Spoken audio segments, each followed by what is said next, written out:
Keeper. No, that's not what I was saying. Oh, brilliant. Brilliant. All right, welcome back. We are on, I don't know, what, a second podcast this year? Or is it our third podcast? Third podcast this year. But it's been a long time since we did a podcast. Yeah, way before Christmas we did the last one. It was a long time. Right, so today we're going to add a little bit. We don't actually know what we're going to talk about, but it's going to be a mid-season club review. Going to talk about how far the club's come, kind of think about what we've done up to now, and also looking forward to the future. So, Jamie, do you want to start talking about your 3.1 review? How do you think our season has gone to date so far? Well, we haven't done 3.1, so it's not been great so far, to be honest. Oh, yeah. I keep saying we're in 3.1. I always say 3.1. It's the. How was Quolls? How did we get up to Quolls? How was Quolls? Quolls. Qualification. Yeah. Oh, it's like pulling. So we're now talking about the tier 3, what we did do. The season up to now. So Southwest qualifiers, we won it, and we almost went completely unbeaten on 100% record, but Bristol took that off us, deservedly so, on the day. If you haven't watched it, go and watch it. We were dire. I wasn't there. I was dying on the sidelines. I mean, you were hospitalised afterwards, weren't you? So it was that bad. It was that bad. That game was that bad. Literally dying on the sidelines. I was literally dying on the sidelines. I was in the hospital the next day. Yeah. So me, Joe, and Tom were Christ. We started the season thinking we would actually have a stronger team. Let's be real. I mean, when we were here for the Southampton Aztecs friendly at home, we had a starting 4. I can't even remember his goal, it doesn't really matter. Starting 4 of Scotty, Claudio, Brads, who you have been trying to get for a year, by the way. Still here. Yeah. He's been amazingly getting better recently. We'll get on to that. Yeah. And I think it was yourself, wasn't it? But the fact that we managed to get Scotty, who I think we should talk about in a bit more depth, but honestly, a tier 1 player. Let's be quite frank to say. He could easily play tier 1. And Claudio, who not only is a tier above this standard, but he's so good to watch. He's so when he's in the flow, but only when he's in the flow. He's a bit rusty at the moment. He needs to move it a little bit faster, play the game. It helps when the rust is definitely in there. When I don't take him off after 10 Although seconds. He scored, spoiler, but he scored with his first touch, so wait for that video coming out soon. I mean, but in that last game of that Aztecs friendly, he did that like Rabona pass him here, like on the ground. Normally Rabona go up in the air sort of, just on the ground, skidding across the sky, and I thought, oh my God, I felt sorry for Aztecs that day as well, because in fairness, on that day they stepped in for that friendly last minute, didn't they? Yeah. But so we actually thought we'd be going in a bit of a stronger team. We were fancying our chances in the Cup, the National Cup, because we were originally going to have 2 home games. One of them was going to be Bloomsbury at home. And obviously, I think it's well known, Bloomsbury weren't the same side as last year, and we were quite confident with that. But because of certain politics, we then got changed to away at Hartbury, which was just like, how did that happen? But anyway. So we went from a home game to a tier 1, because Bloomsbury is still tier 1 standard, right? To 4 hours away in Hartbury. Well, how we managed that, I have no idea. So we were going to play them in the friendly, but obviously we're like straight away, let alone it's Hartbury, it's far away, I can't be playing them twice. So that was just a shame, but we gave a real good account of ourselves there. I was on the plane while that was happening. I was coming back, but it was 1-0 at half time, wasn't it? And it was we should have scored. And we're talking about a decent I think we should. You hit the post, didn't you? Well, we should have. Yeah, I did, and we should have really, in hindsight, I watched it back a little while ago as well. I think we should have probably pushed on earlier than we did. I think we showed respect where it was due, but also the fact that we were quite a new squad that was put together again. It was similar to last year, but there was a lot of new players that were brought in, so it was our first real competitive game against good opposition, and we were more passive than I think we probably needed to be. But you live and learn as a squad, and I think what you're getting at, Jamie, is that we have changed this squad it feels like we're on our 4th rebuild of the season. Let's be really honest right now. We have had players come in and then leave, not negative leaving, but going abroad, going back home. Like we've got Conrad leaving us again. His last game's this weekend, the friendly that we've got. So we had before the season we had Jaime, Seb's leaving again in April. Back to Italy. Claudio left, come back. Scotty's gone, and in amongst that, there's been other players that have come and gone in amongst those people as well. Mostly for positive reasons, where they've gone on and do whatever. But it feels like we are literally on our 4th rebuild of the season, just as we get into 3.1, and that's wild, isn't it? That is wild. So to think about where we've come from, as in this is our 2nd season. We won it last year, and where we are today, we have won the Southwest qualification, not 3.1, qualification again, and we're pushing on to and hoping to do better, both in the Cup, which is coming out soon, the one game against Bristol, and also in 3.1, as we hope to do better than we did last year. Last year we fell apart, we talked about it before. This year I feel like we've got more consistency. Shaky in areas, but generally more consistency. We've generally got a much stronger squad, I would say, this year than last year. But then I would also, other than the fact that you haven't got a couple of teams in the southeast, that I would say overall the whole league has stepped up this year, and I think that's credit to everybody involved in running futsal teams in our southwest division. I can't speak for southeast because it's hard. We're not involved in it, so it's hard to tell. But it definitely is, especially in the southwest. Bristol's definitely got stronger when they've got their full team. They are a strong outfit. Portsmouth, where they're on it, they're a strong outfit. Techers, they're a strong outfit. Then there are others that everybody has improved more. It's Wessex, but Wessex B. Yeah, they've done well. And I think that the overall quality, for me, Southwest has been the strongest this year than it was last year. Every week was changing. We were sat top, but everybody 2nd, 3rd, 4th, 5th. It was changing every week. And like you said, we've done it now. 3.1. You've just listed Farnborough as well. They're a great side as well. We've been to there. Obviously, had to go there. Gave us some tough games, and we didn't get away with it, but we got through it. We pulled away when we needed to. It's been our experience helped with a lot of players. I think we got away with it in actually a few of the games, and I think really we are very grateful to have experienced players in our team. So I think got a bit too much experience. I mean, so we've got youth coming through. I think Wessex B really epitomised that. We played a team who, I'll be honest, were tactically and technically better than us on the day. A lot of 16-year-olds, but what got over the line really was experience. We had Lou Balliner, we had yourself, we had all these players, and really, there was a lot of stuff we could have done better, from the coaching team and the players team, and we really did get away with it. And I made sure we put in social media posts when we won about, Wessex really should have left thinking they should have won, because they could have done. And I think that was a big turning point for me, where it was like, right, we've been top all season and we are beating these sides, and some of them convincingly, in fairness. But, where we want to be, for example, 3.1, we play like that, we're not going up. And I think recent weeks we have been nailing it a bit with signings, squad depth, and tactically. I think the one time this season we've had what I would consider our strongest kind of core players was when we went to Maidenhead.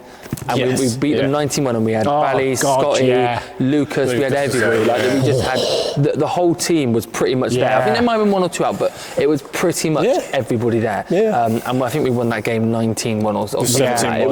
It was a lot. It was big, and it felt Edward good. just signed as well. Edward just signed, and so we've been bringing players in throughout the season that have pushed on. We haven't had 100% availability pretty much we haven't had it every week. So we've always had one or two Apart from the out. keepers. Apart from the keepers, So we use Spawn, like, it's like who's available or not. It's like, okay, we've got 30, that's all right. 5 keepers. So it's actually all right, okay. Got like we need a few 6 or more. 7 players.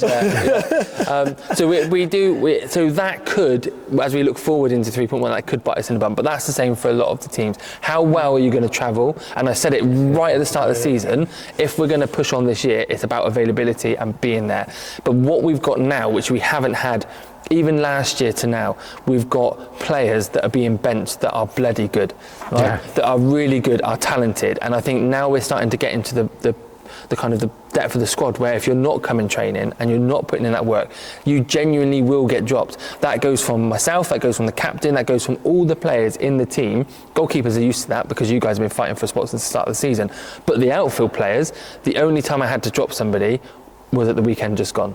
You know, and that's the first time this season that I've had to do that, and that is, you know, insane. And running the line was hard, and because a certain we can't say too much of a certain team playing a certain way, meant that I couldn't bring on the really good youngsters just because to basically protect them as well. Because they didn't know how to adapt to that. To adapt to it, it's we've got to that stage in recent weeks, and hopefully we're now actually at more of a calmer period. We're not saying this has been massive issues for us all season, but it's been the case of like Claudio. Oh no, like I'm sorry, I've got a job. I've got a job abroad. Okay, Scotty, like days, like some of the stuff he does, like oh my god, and like he could have played for a tier 1 team, but he chose off. Because of the distance. It wasn't that. It was because I managed to smooth him and managed to convince him to come to us. And nothing of the distance. Nothing to do with the distance. Absolutely nothing to do with that. You tell him. There is a clip that he says, "Don't get any better." Fact. He does, that was his last. That was Leaf, wasn't it? That was his last game. We have to put subtitles on it, but we had to. So we beat Maidenhead 17-1, and afterwards he decided to tell you that I've got a job back up in Scotland. I came out like, you guys are right. He went, he's leaving. Okay. Just not what you wanted. It's like Claudio's gone, now Scotty. It's like. But overall, if we're going to summarise it, I would say it's been consistently inconsistent, but not at a level where it's cost us yet. Right? No. So yes, Bristol, I think that was an isolated incident where we did travel light, we know that, and when they come to us they travelled light as well. So I think it's all about who travels best, and 3.1 will be that, and in the cup as well, as teams go through the phases, away games are always the killer. It's what killed us last year, it's what will kill us this year. I wasn't part of that last year, obviously new player this year. But you've told me, I've been told the story, Sussex away, we travelled very light. LDN, you travelled light. No. Oh, did you not for LDN? No, we had 3 keepers for LDN. No, but what we did with LDN was we had new players coming in for the first time that day. Right. So that game we had a couple of new players who hadn't played all season, but we went with the depth, and it didn't pay off, but we... So disjointed. And we played a decent LDN. So you went kind of light with the main squad, but which hopefully we will not do this year. We will go that's light why I've been on any away. I've been on to people confirmed for away games. For the 3.1. Yeah. So it's been a good free qualifying campaign now, hasn't it? And I think for those of you who have joined us along this whole journey so far, which I know there are, I know we don't average huge views on the videos, but we do average 300, 400, 500 views on average. So crowds in here is getting. I know we had some good numbers in here recently. So I think the noise around the club is building, which is really, really good. And actually, people who are following us, I know Sebi will love a shout out on this. Comes to all the home games, watches all the videos, and actually that's what it's all about, right? That is when Bobby scored a goal at the weekend. There was a kid over there, a massive grin on his face. That's what it's all about. So who? Bobby or the kid? Yeah, both.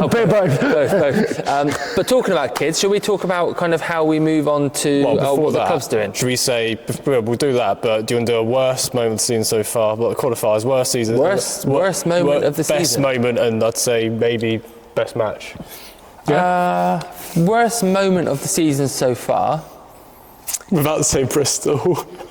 Bristol. I would actually say it was Joe's injury. Oh God. For me. Joe's injury. Well, not just that, we lost half the crowd when he went off. He had all his family, didn't he? But that was a serious injury that could potentially have stopped him playing for good. It looks like he's going to be moving his way back into the squad now. But for me, that was like, in terms of the worst individual moment for a individual player, that for me was the worst. That scream out as well. Yeah, it was awful. That pop on his Achilles, and his Achilles has just gone. That for me was the worst individual moment. What was the best moment? I think I've got to say it was probably the winner against Wessex. The one over the top to Ivan. Oh, that one, right? Yeah, so where he's pinged it into the corner. Was that the winner? Yeah, I'm pretty sure that was the winner. And it was a killer blow. Not because Wessex, but that for me typifies what futsal is about. You keep going even when you don't deserve to win, and then you do a moment of magic where you bang, you've got the result. And that feeling and that kind of like get in there. I mean, it was bittersweet in some ways, but actually for a purist watching it on the side, that is what futsal's about. End-to-end game, two teams going at each other, and you can probably put Tekkers in that when we beat them, and Bally's first, Bally's header. Those are similar moments that I would put in that. But for me, the finish, Ivan coming back into the squad last minute, getting the winner on a volley. Those are the moments that we absolutely just remembered now as well. Yeah, that was a great goal. So that, and what was the other one? What do you mean? You said three things, didn't you? Best moment? Best match. Best match. Could be for any reason, in fairness, but... Best match. I would probably say Portsmouth. Away. When we had, away. Because it was a proper two teams absolutely slugging it out. The crowd were up for it. Both teams were up for it. The noise was incredible. We have a lot of respect for Portsmouth. Being our rivals, closest rivals technically, I would say. They did, but they are brilliant to play against. We leave it on the court. There's nothing some of the stuff that happened on the court was a bit questionable, but overall, after that you shake out each other's hands. Everything right. Well, they said, is it going to be repeat or revenge? And we made a dig of that in the caption. But I think it's all a bit of love. It's love and hate. But the thing is, and I say this right, when we play teams, and for people watching at home, and for people who come here and watch it, they don't want to see two teams, two benches, dead quiet. They want to see people flying in, not to hurt each other, but flying into tackles, getting up, making noise, the bench roaring, cheering tackles. If we're excited about it, they will be excited about it. And that's something that, I've talked to various people, I was talking to you in at Bristol, and there is a line between being disrespectful and, just absolutely going for it. But for me, you have to really give it some in every single game, mentally, all that stuff. It is so, so important. And I want to play teams that are absolutely giving it some. Not disrespectfully, but loving the game, enjoying it, really getting into it. What Owen did was so funny. When he run past here, go, That was coming out soon. Funny. Coming out soon. I'm not going to say it, but that is what it's all about. And I know why we do things and why we get into it. But for me, the crowd will love that. Yeah. They will absolutely love that. And we had 60 in here on that game. That is what it's all about, is how do you get people coming back in these moments, key moments, meeting the kids, meeting the players. Music, entertainment as well. The kids were choosing who was man of the match, all those sort of things are the details that hopefully will bring people back to the sport. And if we can add smoke machines in, light show and all that sort of stuff, cheerleaders, half-time, one day maybe. Turn into Crystal Palace a little bit. Yeah, one day maybe. Kids game beforehand worked really well. That was brilliant. What bird can we get from across the whole sport? Exactly. Yeah. So, but those are the things. So but anyway, those are the key. Shout out to the Rossmore Rockets that brought the team up to play our youth as well, if anybody's watching. And they're joining the league. So, right. Let's move into club developments over the course of this year. So we can't say ours then, can we? No, because we're going to run out of time because somebody was late.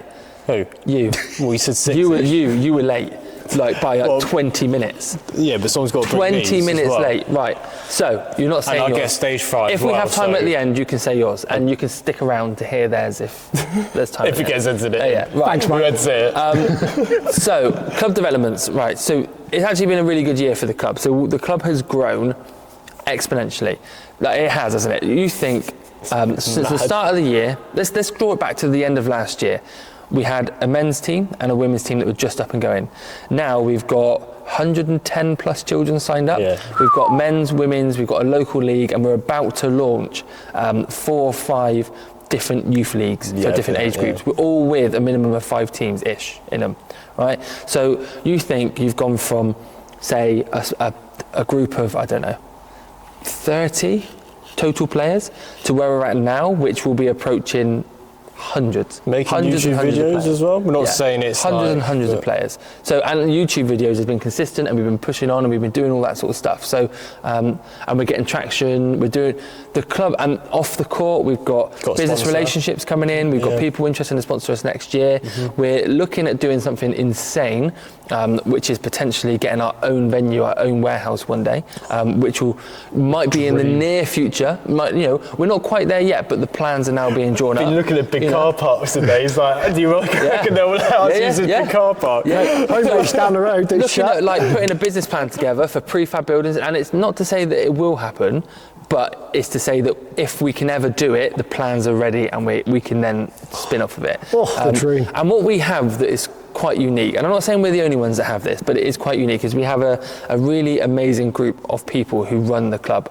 So it's not a one-man band. We've got people who've got their passions and they absolutely love it. Youth coaches, league coordinators like yourself, people who come in and help with match day, building it all up like yourself, Lee, and just generally being really all for the club. And that is what is driving this success.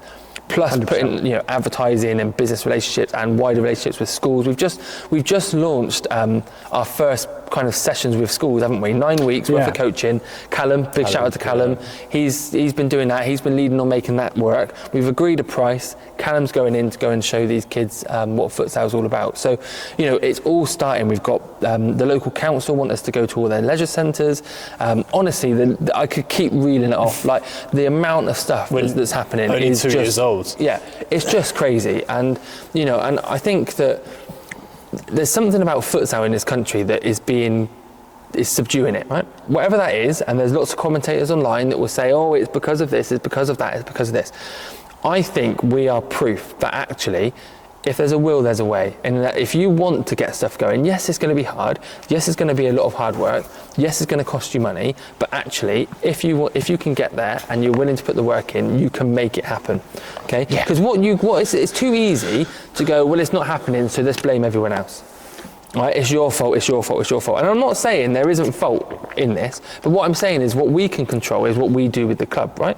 So if we control X, that is what we're going to do, and we're going to do it bloody well. What happens up here, okay, I've got no control of that. I might have an opinion on that, and I do have an opinion on that. But what I choose to do with that is to make it happen on the ground, prove there is an interest in this sport, prove there's a reason why we should be investing and working hard in this sport, and then hopefully in time, the powers that be, the people that have got the money, they'll want to come into the sport and they want to invest. Are we ever going to get there? Well, who knows? The last 10 years that I've been involved in it, I mean, it's about 13, 14 years now, there hasn't been much progress. If anything, it's probably dropped down a little bit. We had an amazing deal with BT Sport. For whatever reason, multiple reasons, that hasn't happened. I think until we have more courts, more investment in the game. But how do you get investment? Is showing interest, showing there's people that want to see this. And if nobody wants to see it, nobody's willing to come to a venue and watch it, then why the hell is anybody going to put it on TV? No. Or why the hell is anybody going to throw some money at it? Why would they do it? What's the point? Well, I suppose that could kind of link in with today's announcement from the FA and it is quite promising. Just in general, even just football, but obviously for sports like us, where they are introducing starting from under 7s, 3 versus 3. There won't be 11 side until under 14s. So there's more small sided that all gone through games. today, is it? Yeah. I haven't seen any news today because I've been at work all day, so this is news to me as well. More small-sided focus, yeah. Focus. Okay. Which obviously in return is going to be more futsal. Like, obviously it's not futsal, but can come into futsal. Yeah. Hopefully they'll see a lightness to it. All these people. There was even loads of comments saying, well, it's good to see it's more futsal. We should be doing this more futsal. When you look at Brazil, Spain, Portugal, these people's words saying it, that we're so behind with them doing it. Well, I don't. France, I don't. But people say that we're behind, and I think we are behind in many ways. But we're also very different in how we view our football, right or wrong. Yes. You know, Oh, we're filled with 6 and 7-a-side pitches. Your goal soccer, you play whatever, and Power plays all of this around here, nonsense yeah. that goes on. And that is what's taken this country by grip, partly because it's all weather pitches. You can go out there and do it. If you're playing futsal outdoors, it's slippery and whatnot. You know, it's not the same. We don't have the venues that you need in this country. They weren't built. You haven't got the outdoor spaces that have been converted into it because the weather or whatever the reason may be. So are we behind, or are we just where we're always going to be? You know, because where's the investment going to come from? So unless you have like a picket ball revolution where something changes or something sparks it, what are we going to do? And, you know, back in the old days, there was, I can't remember what they were called. Futsal something. And they had lots of centres, or several centres, one in Swindon, one in Birmingham. You know, and they had what so many clubs are like, wow, that's what we want. It didn't work. I don't know why it didn't work, and there'll be people that are probably watching this that can tell me why it didn't work. But that was when I was getting into the game, and that is exactly what you thought, right, that's what we need. Then we've also had the TV stuff happen, got pulled away. People basically weren't watching it. Was it because it wasn't advertised properly? Whatever, it doesn't matter. People weren't watching it. That's all to do with money, TV-wise. Yeah, exactly. You said it was BT. Again, it's thing. Are BT going to pay XYZ to put futsal on and get 20 viewers, or put XYZ on and get 200 million viewers? They're going to go for that 200 Well, I million. think it's a numbers game, isn't it? It's a numbers game with the TV, especially also, with money. The courts looks awful, and a lot of them must be real. Yeah. So that then I suppose leads us into Joymo, right? So Joymo is what's happened. We've been asked to put the ladies' games on there, record them, etc., because it's tier 2. Not mandatory for them to be recorded or done live, but that is mandatory for tier 1 and other clubs. So, you know, is Joymo the solution? I don't think it is, but is it worth trying? Yeah, I think it's worth trying. It could be the step. If you look at it as a stepping stone, that could be the start of it, and then again maybe BT come back again, or Sky Sports, or even the BBC, you know, put something on for 20 minutes and like late on a Saturday night and go, we've had futsal today, the tier 1 teams, you know, your West 60, Manchester, Boltons, watch it, and people see that and go, futsal looks cool. I personally think that it needs to hit something like the Olympics or something, and then it funnels down. So people have it on a mainstream TV in a format they understand. Olympics, wow, we can do that. Get a GB side or something in there. Yeah, you guys spoke about that in the last podcast, I remember right. So I think something like that, or success on an international stage, which we can talk about that in a minute. You know, and something that starts interest going. And I feel like although we've been doing this game now for 20 plus years in this country, we still haven't had that moment which is going to take off, that spark that's going to take off, you know. And I suppose let's move into talking about the international team that's come back. They played Spain and they've had a couple of games, haven't they, already? Switzerland and Spain in the Euros. Yeah. So if we look at Loughborough, for example, now, firstly, amazing to have England back, right? Straight up, amazing 100%. To have England back. I personally feel like it's needed.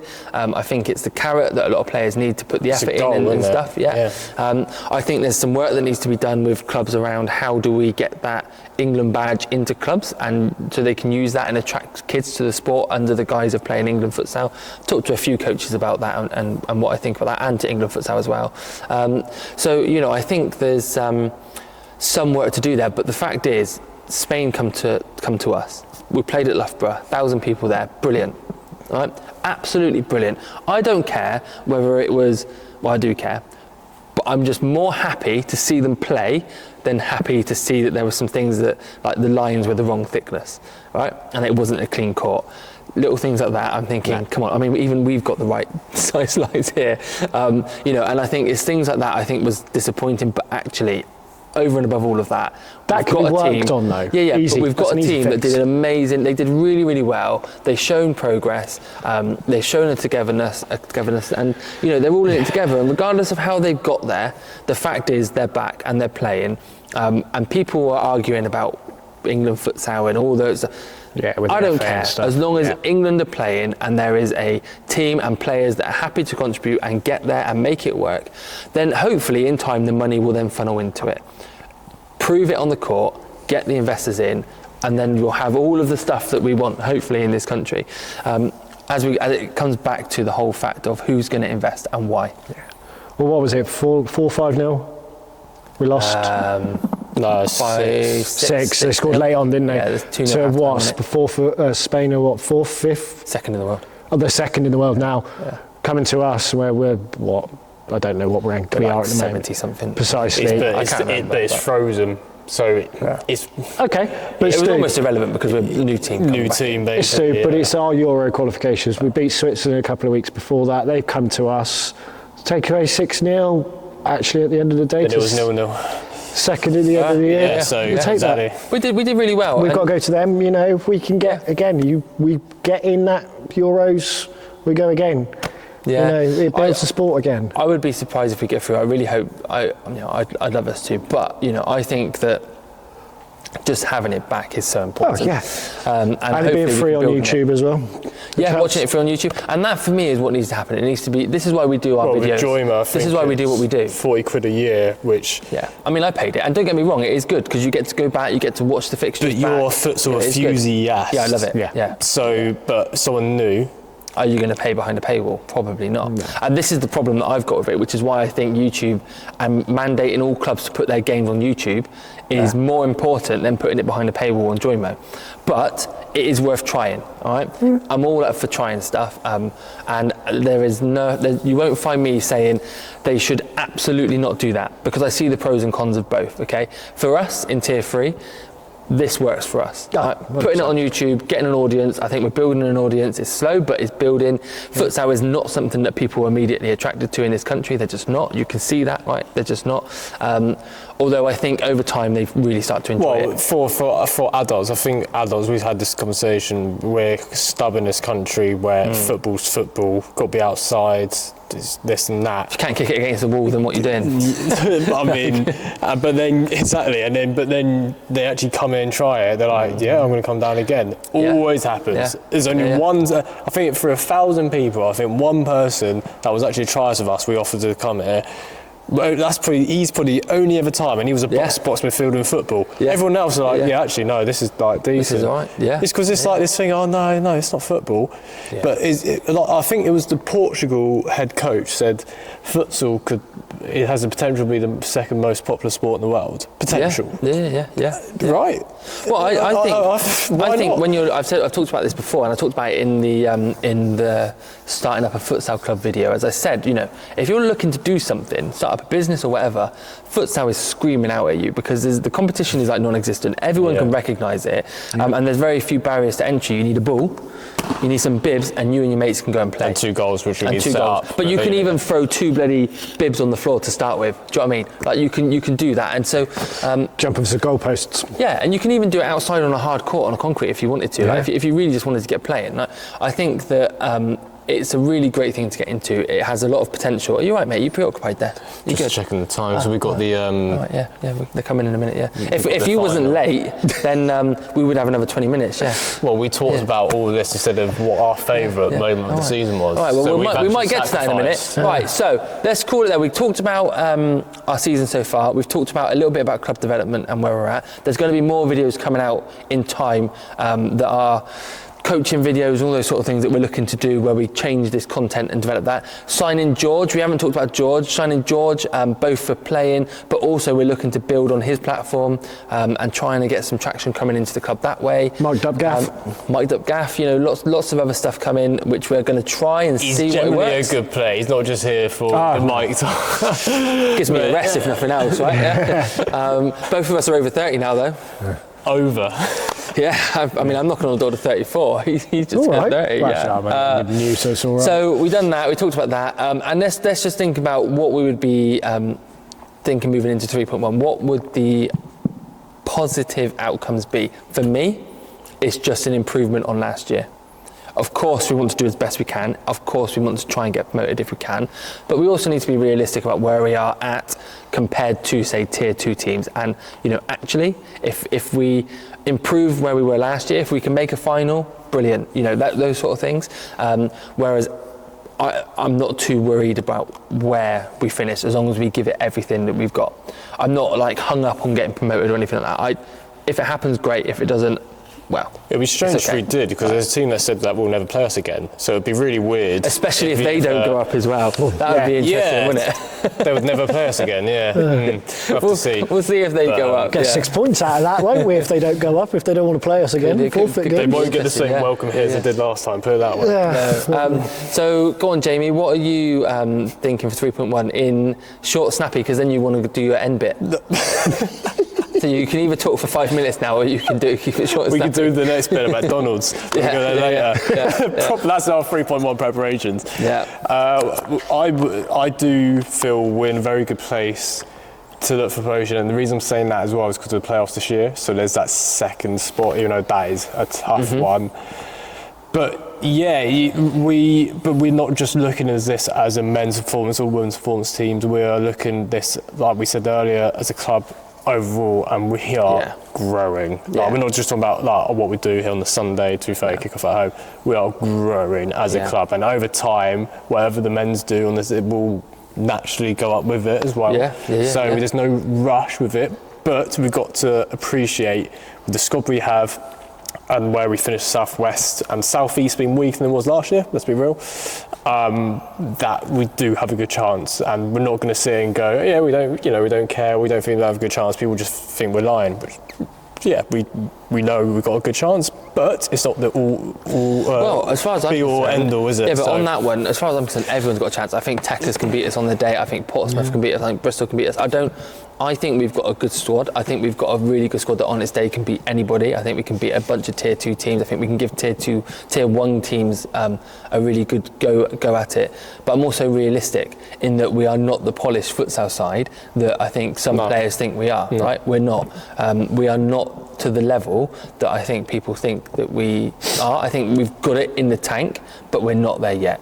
So I don't want to get pushed up too soon, because if we get pushed up too soon and then players think, sod it, I ain't going to London every week because we're just going to get battered, all of a sudden things start to dismantle. So, yes, we can push up there, and we probably will be pushing. Who knows, we might have a howler, but we probably will be. But I'm not, from a club long-term perspective over the next 3 to 5 years, what will be, and I'm not too worried whichever the outcome is. I don't care. I would rather win the cup than worry about promotion. Yes, that's I would rather win the cup. I'd rather win qualifiers, win the cup, and stay where we are than lose, than get promoted up. Because for me, Tier 3 as it is now suits us really well with where the club is and the focus is. Moving forward, if we got travelling as far away as we are, that will take some of the time and the enthusiasm away from some of the players. We don't quite directly have it under 16s. Not saying every player comes to us to come through that, but that's always a good. You're integrating not only players from your own player pool, have to worry about externally recruiting, but you're integrating them into your same ideology of playing. And that's what I mean. 2-3 years time, we'll have those youths coming through, because we've got under 14s, 15s now. They will start to come through. So we've got an experienced squad. We know we need to start diluting that a little bit so that the youth starts coming through, which we've started with Bobby, Cristiano. Players are coming in. There's a couple, Harrison, Seb in the Tuesday League as well. He signed this year. So we're doing stuff. But anyway, let's we're running out of time. Lee, what do you think? What are your final thoughts? What we want to do 3.1? Obviously, we'd love to go up. Yeah.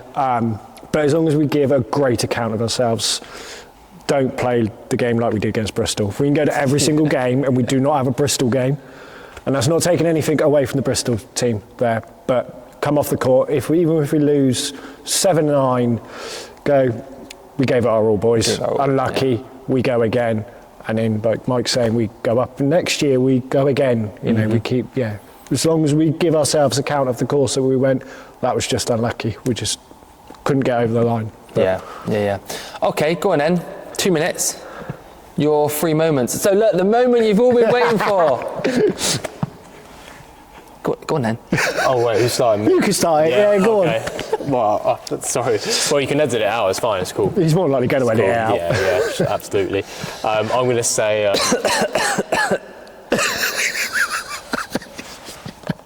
Well, I've just lost my.